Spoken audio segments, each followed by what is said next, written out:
తెలంగాణ మంత్రివర్గ సమావేశంలో మంచి నిర్ణయాలు తీసుకోవాలని బీఆర్ఎస్ నేత వినోద్ కుమార్ సలహాలు ఇచ్చారు. రైతు బంధు లేదా రైతు భరోసా గురించి మంత్రివర్గంలో చర్చించి రైతు బంధు అనేది ఖరీఫ్ రబీ ముందు ఇవ్వాలని డిమాండ్ చేశారు. బీఆర్ఎస్ నేత వినోద్ కుమార్ మీడియాతో మాట్లాడారు.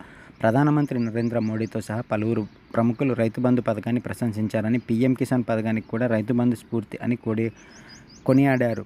రోహిణి కార్తీ సమయంలో పెట్టుబడి కోసం రైతులు తిరుగుతారని, ఇప్పుడు పంట వేసే ముందు రైతు బంధు ఇవ్వాలని రేవంత్ ప్రభుత్వాన్ని కోరారు. గతంలో రైతు బంధు పంటల కోతల తర్వాత రేవంత్ ప్రభుత్వం ఇచ్చిందని వినోద్ కుమార్ మండిపడ్డారు. కాంగ్రెస్ ప్రభుత్వం వచ్చిన తర్వాత రైతు భరోసా అమలు కాలేదని అన్నారు.